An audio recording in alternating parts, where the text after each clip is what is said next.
Like the Spanish, the French had a huge influence in the history of the Rio Grande Valley, and one Frenchman in particular also shaped agriculture in our area. Cameron County Historical Commissioner Jean Fernandez explains in this week's Throwback Thursday.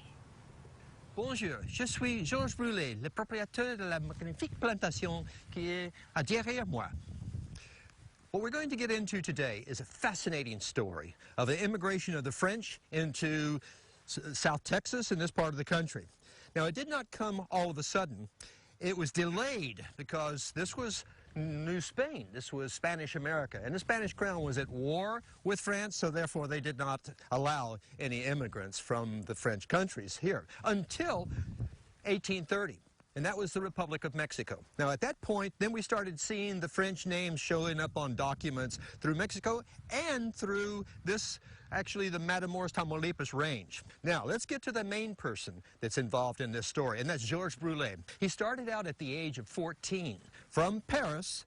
He went to Marseille, and then he joined a sailing vessel that was a friend of the family's, was a captain of that vessel, and he sailed across to the New World.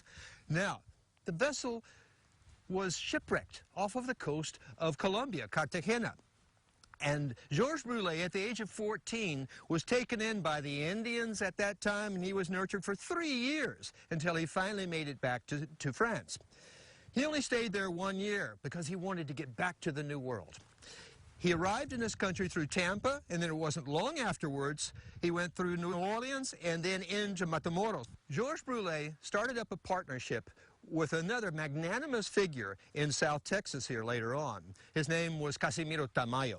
They bought 1,000 acres, which we see all around us here, for about $2,000 at the time. And then Casimiro Tamayo withdrew from the partnership, and then the rest of the plantation was under the guidance of Georges Brulé. When Georges Brulé arrived on this spot, it was virgin chaparral.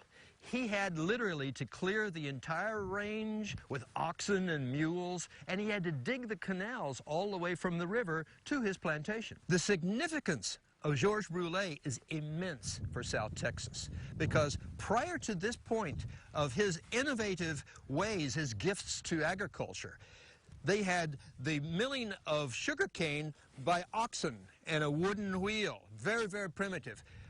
They absolutely were in the dark ages so far as getting the water from the river. If you can imagine the Roman wheel with the jugs and the big wheel coming down to the river and drawing the water into a canal, that's what they resorted to in those days.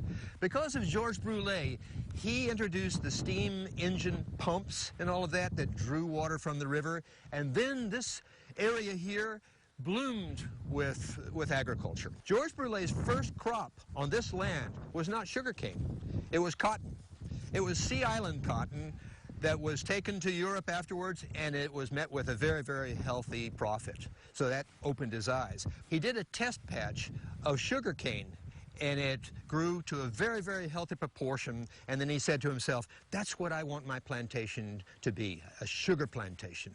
So he started planting sugar. He got the eye of all of the other farmers in this part of the country, and then he successively built various stages of his sugar refineries, his mills. Behind this building here was his actual plantation house that he had while he was in the farming effort. Then he built, in 1895, a beautiful house in downtown Brownsville. Now, that was called the Chateau Brulé. It was a legend.